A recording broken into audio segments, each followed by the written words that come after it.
Lifestyle on Wheels is brought to you by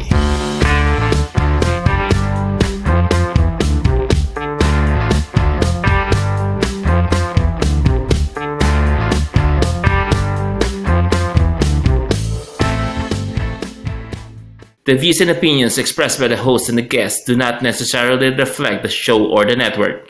For your comments and suggestions, you may email us at motorcyclenewsmagazine@gmail.com. Good afternoon, guys. I'm Tyran, I'm Joel. and this is Lifestyle on Wheels.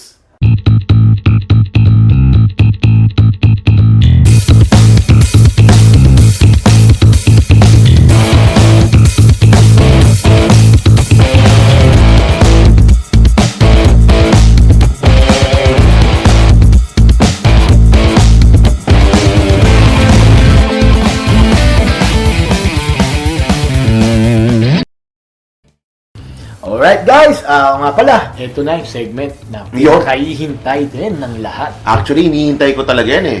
Mabagyo to, si Joey Storm at ang kanyang D2R Driven to Ride.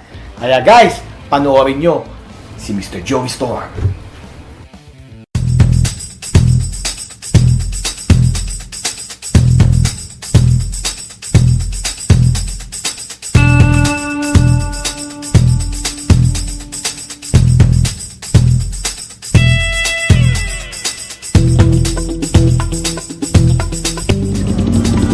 Hi guys, good afternoon at nandito tayo sa walang iba kundi sa 10th Avenue dito sa Caloocan City. Kung ikaw rider ka, imposibleng hindi mo alam itong lugar na to, no? Dahil lahat ng parts na kailangan mo para sa bike mo, dito mo makikita. So papasyalan po natin ang isa sa mga pioneer na shops dito na nagdadala ng talaga namang mga masasabi nating quality products, not only for for aesthetics ng bike mo, but of course for performance. And aside from that, quality world class, no, yung quality na world class products for for the riders. So tara na. Kasama natin ngayon ang syempre isa sa mga tropa natin dito, isa sa top racers ng Philippine Racing, no? Basta Sato. Okay naman po, sir. Sato, ginulo namin ang iyong duty ngayon. Bigyan mo lang kami ng quick info kung ano ba ang mga produkto na dala natin dito sa moto industriya. Ngayon po meron po tayong mga suspension para po sa ganda ng handling po ng ating mga bikes. At meron rin po tayong mga parts na pwede po tayong mag-upgrade o gusto nyo po magpatuloy po ng mga motor, meron po tayong mga spare parts. Dala nyo? Bali meron po tayong mga suspension nga po at mga SWR carburetor na pwede pong mag-upgrade po sa engine natin, pwede po tayong mag-modification. At lalong-lalo na yung mga parts po namin talaga na pinagmamalaki, ang mga racing parts ng Spec B. Yun rin yung racing team na Spec B. Ngayon Sato, ang punta natin dito, ang pag-uusapan natin ay yung pinaka popular sa lahat ng dala ninyo, world class, kilalang kilala sa buong mundo. Ano yun? Ang KYT world class helmet po. Meron po tayong mga pan-touring at pang-racing. Pwede po silang pumasyal dito para makakita po nila ang brand ng KYT. Yun, papasyalan natin ngayon ang kung saan talaga nakalagay ang mga KYT sa specialist yun, ano?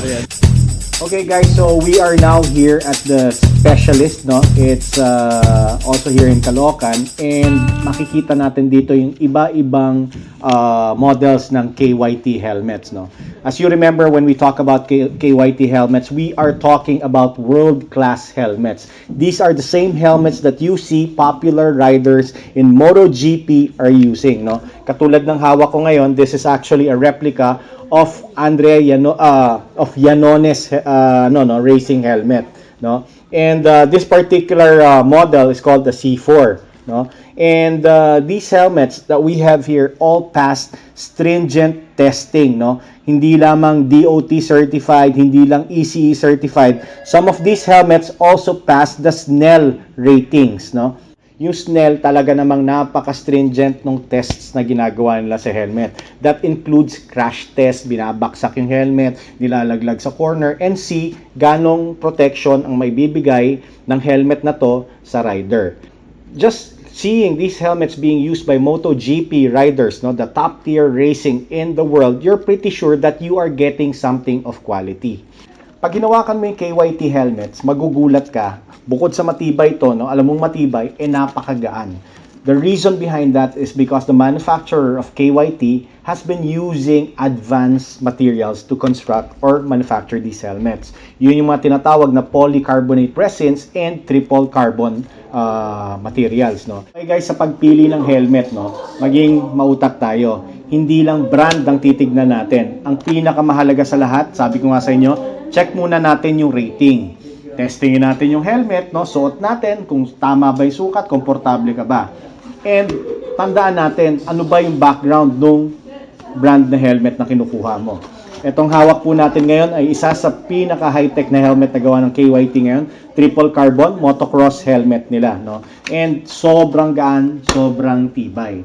And it is available at Moto Industria sa Caloocan. Pasya lang kayo doon, no? Check out the helmets. You can also come here at Specialist and check out the designs, no? Iba-ibang klase. Of course, you can also check out the website and Facebook page ng KYT Pilipinas, no?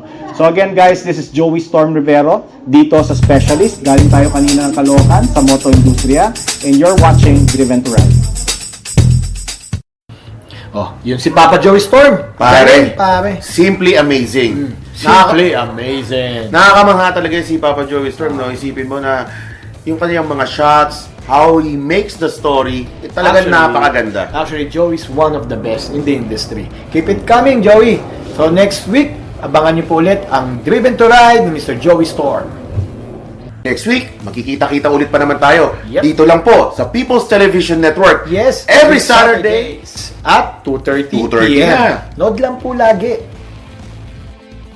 And of course, we would like to thank our sponsors.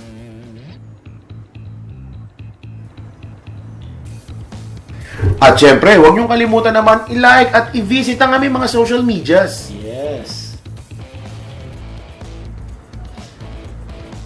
And para mapanood nila ang mga past episodes, visit nyo lang ang aming website. There you have it, guys. See you next week. My name's Tyran, And I'm Joel. and this is the only lifestyle show on television. This is Lifestyle on Wheels. Patag daw. Patag ha. Patag. Patag. Patag. Mamaya patag ako nito.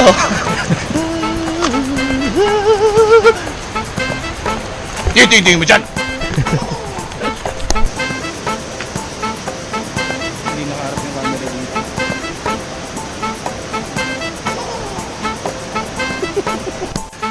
Patag ha. Patag. For news and events, ano tatalakayin natin, my friend? Of course, pinuntahan natin ang Ducati Manila at kung saan nandun rin si Kuya Kim Atienza. I believe siya na ngayon ang ambassador ng Philippine Eagle Foundation. Wow. Yun po ang foundation ng mga eagle.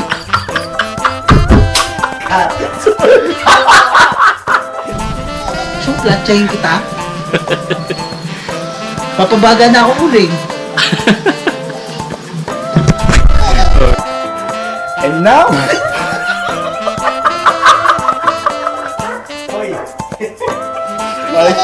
Okay, sorry. Di ba sinabi bawal magkalikot dito? Tinitesting ko lang kung Bawal gumagana nga, pa. bawal eh. Kasi tingnan mo, ang tanda na. Pag mahangin, nakakatakot. Nakakatog ako. Kita niyo yung kapit ko. Yung kapit ko. Transfer sa'yo to eh. Uy, nagkukuwenta ako ng mga ginastos natin. Baka hindi tayo makauwi.